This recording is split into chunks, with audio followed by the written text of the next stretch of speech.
बिस्मिल्लाहिर्रहमानिर्रहीम। अस्सलाम वालेकुम नाज़रीन इकराम।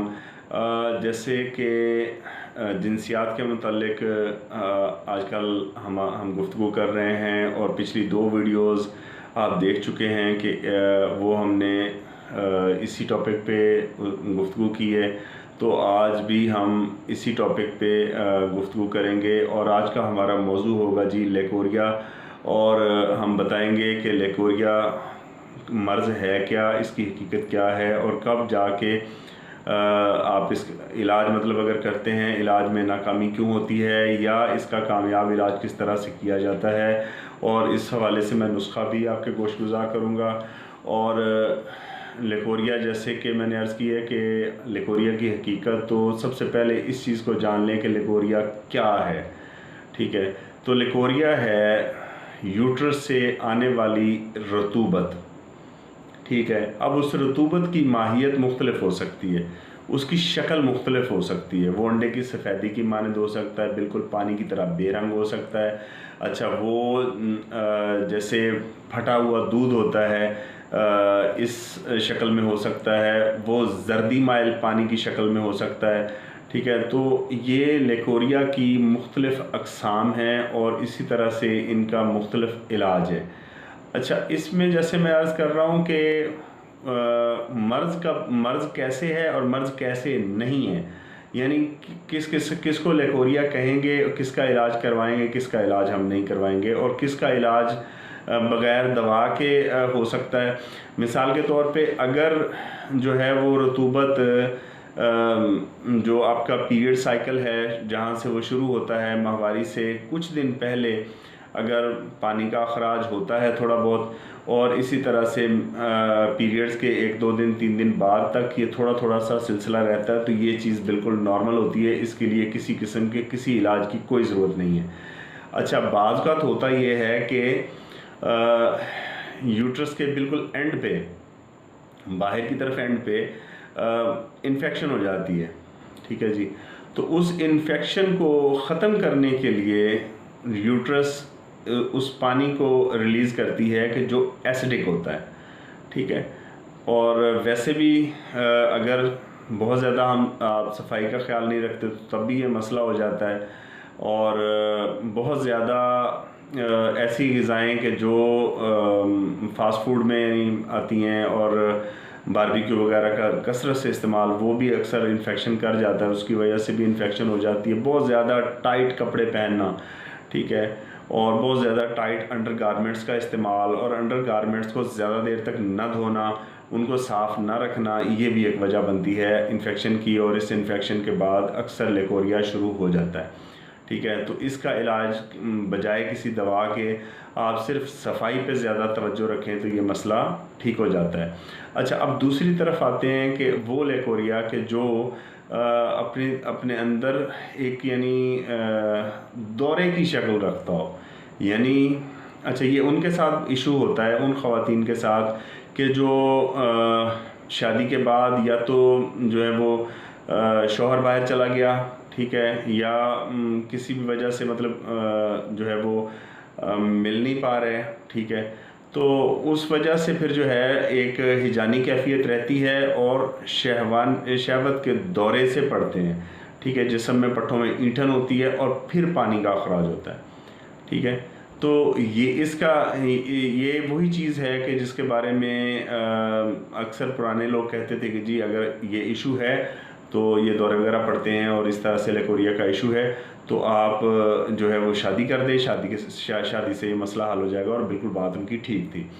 अच्छा, अब भी अगर ये मसला है यानी शहवत की कसरत है और वो इस तरह से होती है मसलन कि आजकल जो हमारे माशरे में कभी एक होता था बड़ा पर्दे का एहतमाम, और दूसरा आजकल वो नहीं रह गया बहुत ज़्यादा, यानी कि उरियानी है टीवी स्क्रीन पे, मोबाइल फ़ोन्स पे बहुत तरह का मवाद आ गया है कि जो देखने से इंसानी जो है वो जज्बात भड़कते हैं और फिर मसले मसाइल शुरू होते हैं।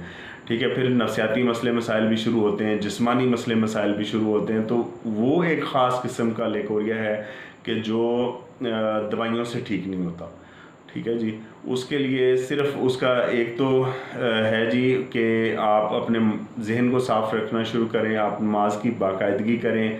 ठीक है, आप ज़्यादा से ज़्यादा जो है वो कोशिश करें कि आप बावज़ू रहें और मुख्तलिफ़ अल्लाह पाक के अस्मा ख़ुसूसन या क़ुद्दूस या सलाम आप इसका विर्द शुरू करें, ठीक है। जितना ज़्यादा आप कसरत से कर सकते हैं आप करें, तो इससे भी इंशाल्लाह आपको यानी फ़ायदा होगा, क्योंकि तहारत जो है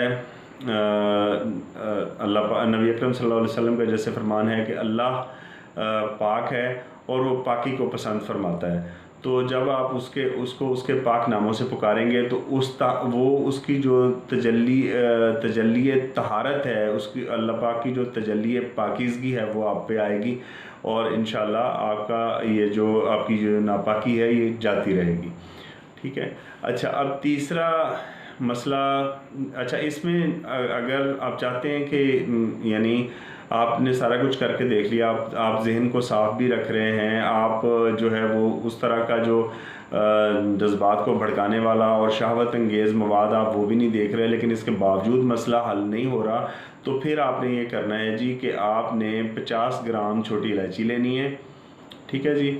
50 ग्राम आप छोटी इलायची लेके उसके आप बीज निकाल लें, जितने बीज हों उनके बराबर वज़न आप इसमें मगज़ धनिया डालें और बराबर वज़न आप इसमें मिश्री शामिल करें। तो ये दवा बना के आप रख लें। आप 1 चाय का चम्मच सुबह निहार मुँह पानी के साथ, यानी बगैर कुछ खाए पिए खाली पेट जो है वो आप पानी के साथ लें, चंद दिन लें, इंशाल्लाह आपका मसला जितना भी पुराना होगा वो ठीक हो जाएगा।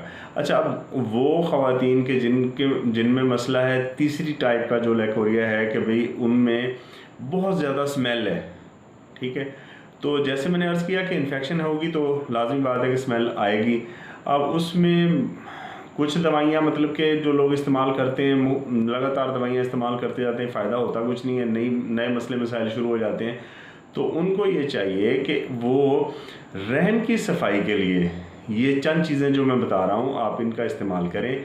आपने सबसे पहले लेनी है जी फटकड़ी, 10 ग्राम सफ़ेद फटकड़ी लेके आपने पीस लेनी है, 10 ग्राम माजू, 10 ग्राम माई खुर्द, ठीक है जी, 3 चीज़ें हो गई, और 10 ग्राम कत सफ़ेद।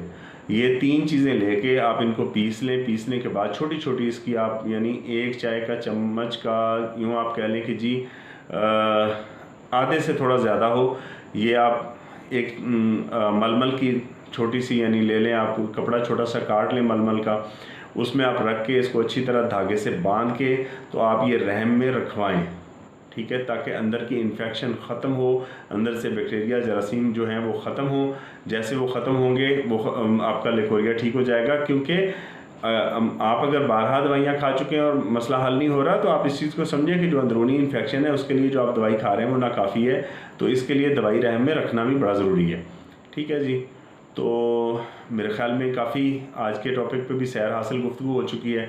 फिर भी अगर किसी किस्म की कोई तशनगी, किसी किस्म का कोई क्वेश्चन, किसी किस्म का कोई अबहाम, किसी किस्म की कोई कन्फ्यूजन हो तो आप रब्ता कर सकते हैं, व्हाट्सएप पे भी पूछ सकते हैं, ठीक है। इसके अलावा आप कमेंट बॉक्स में मुझे मैसेज करें, इंशाल्लाह मैं कोशिश करूँगा रिप्लाई कर सकूँ।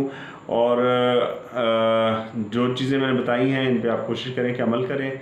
अपने गिरदनवा में रहने वाले लोगों का, अपनी सेहत का, अपने इस चैनल का ख्याल रखें।